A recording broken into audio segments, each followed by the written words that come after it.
भगवान श्री कृष्ण की कथा का आश्रय लेने वाले श्रोताओं, मैं श्री वेद व्यास जी एवं गुरुजनों की आज्ञा से श्रीमद् भागवत का 5वां अध्याय आरंभ करती हूँ।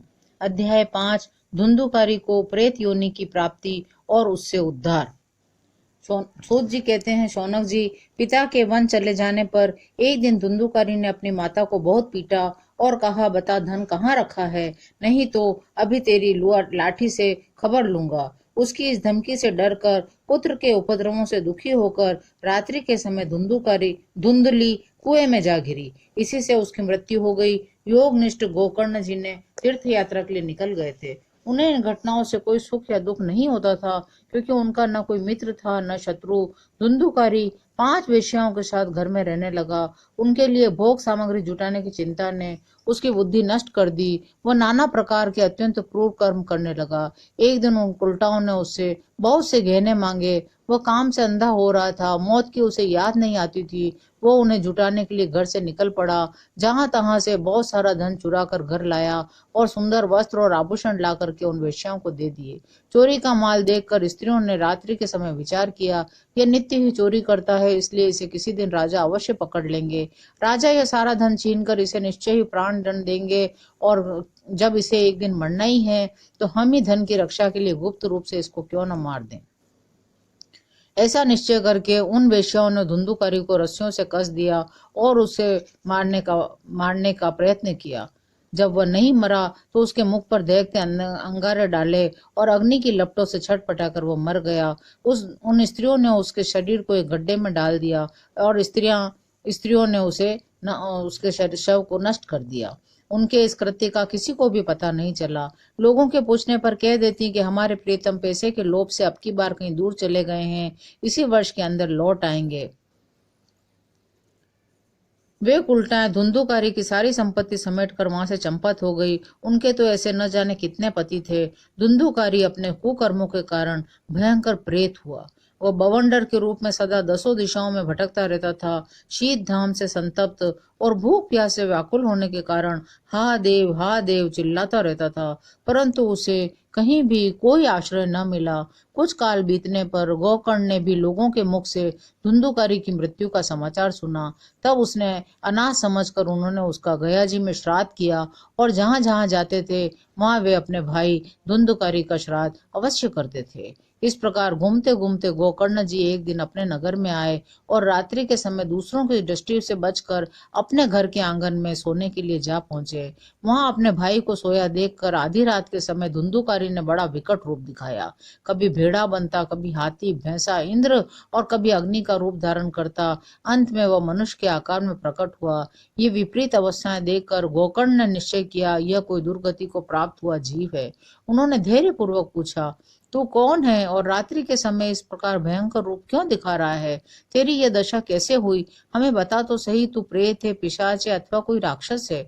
सूत जी कहने लगे, गोकर्ण के इस प्रकार पूछने पर वो बार बार जोर जोर से रोने लगा। उसमें बोलने की शक्ति नहीं थी, उसने केवल संकेत मात्र किया। गोकर्ण ने अंजलि में जल लेकर अभिमंत्रित करके उस पर छिड़का।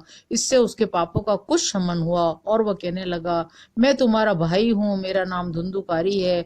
मैंने अपने ही दोष से अपना ब्राह्मणत्व नष्ट कर दिया था। मेरे कुकर्मों की गिनती नहीं की जा सकती। मैं तो महान अज्ञान में चक्कर काट रहा था, इसी से मैंने लोगों की बड़ी हिंसा की। उल्टा स्त्रियों ने मुझे तड़पा तड़पा कर मार डाला और मैं प्रेत योनि में पड़कर दुर्दशा भोग रहा हूँ।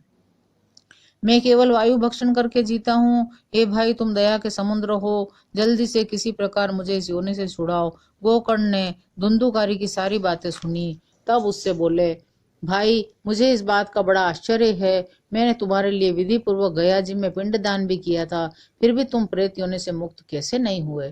यदि गया श्राद्ध से भी तुम्हारी मुक्ति नहीं हुई, तब इसका और कोई उपाय नहीं है। अच्छा, अब तुम ही मुझे बताओ कि मुझे अब क्या करना चाहिए? प्रेत ने कहा, मेरी मुक्ति सैकड़ों गया श्राद्ध करने से भी नहीं हो सकती। अब तो तुम इसका कोई और ही उपाय सोचो। प्रेत की ये बात सुनकर गोकर्ण को बड़ा आश्चर्य हुआ। वे कहने लगी, यदि सैकड़ों गया श्राद्धों से भी तुम्हारी मुक्ति नहीं हो सकती, तब तो तुम्हारी मुक्ति असंभव है। अच्छा, अभी तो तुम निर्भय होकर अपने स्थान पर रहो। मैं तुम्हारी मुक्ति के लिए कोई दूसरा उपाय विचार करूंगा। गोकर्ण की आज्ञा पाकर धुंधुकारी वहां से अपने स्थान पर चला आया। इधर गोकर्ण ने रात भर विचार किया, लेकिन उन्हें कोई उपाय नहीं सूझा। प्रातः काल में लोग उनसे मिलने के लिए आए। तब गोकर्ण जी ने रात में जो भी हुआ था वे सब लोगों को सुना दिया। उन लोगों में विद्वान, योगनिष्ठ, ज्ञानी और वैदज्ञ थे। उन्होंने अनेकों शास्त्रों को उलट पुलट कर देखा, लेकिन उसकी मुक्ति का कोई उपाय न मिला। तब उन्होंने निश्चय किया कि सूर्य नारायण जो आज्ञा करें वही करना चाहिए।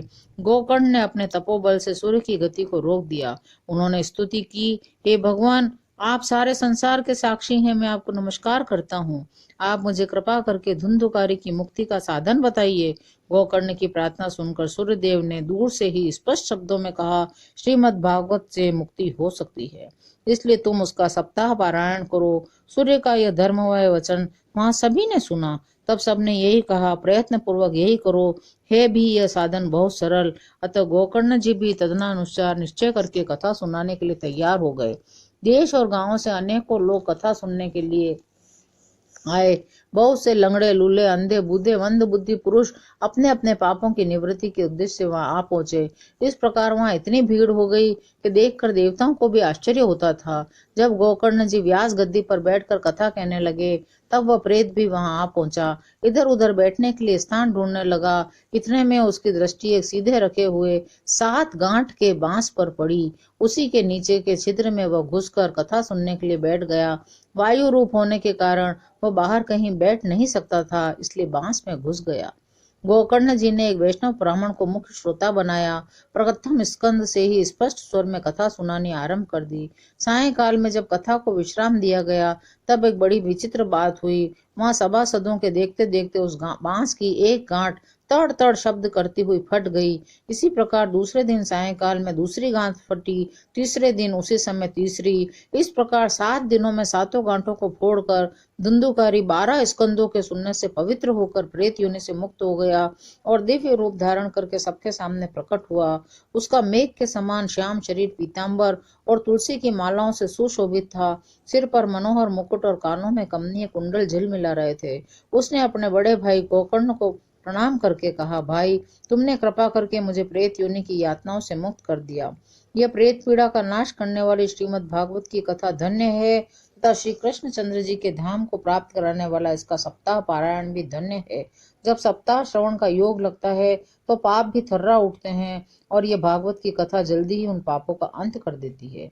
जिस प्रकार आग गीली, सूखी, छोटी बड़ी सब तरह की लकड़ियों को जला डालती है, उसी प्रकार ये सप्ताह श्रवण मन, वचन और कर्म के द्वारा किए हुए नए पुराने छोटे बड़े सभी प्रकार के पापों को भस्म कर देता है।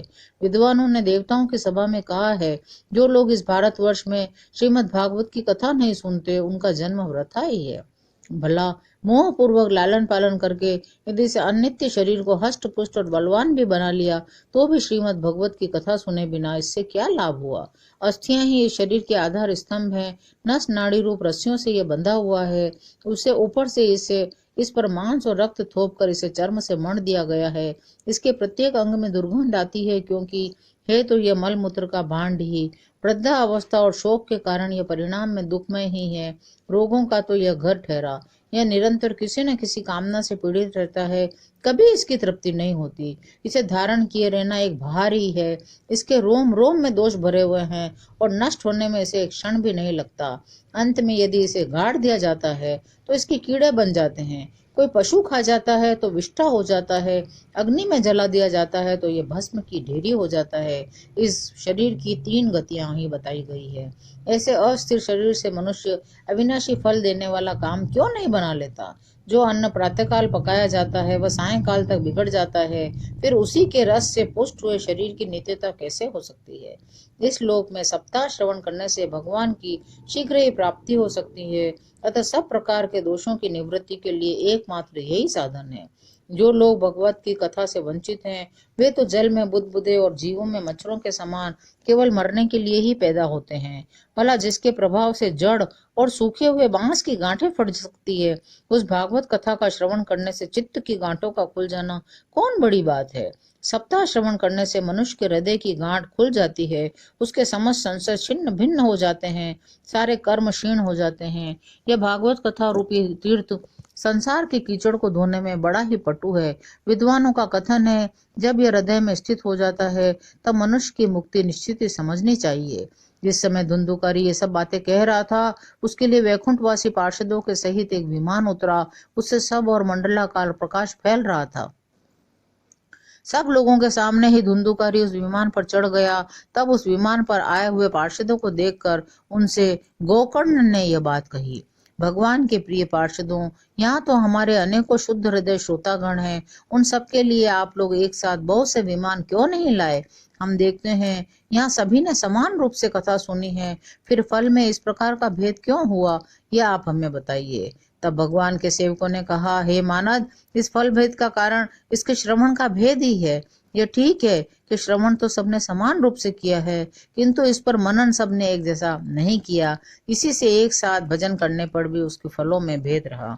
इस प्रेत ने 7 दिन तक निराहार रहकर श्रवण किया था तथा सुने हुए विषय का स्थिर चित्त से यह खूब मनन निंद्यासन भी करता रहता था। जो ज्ञान दृढ़ नहीं होता वह व्यर्थ हो जाता है।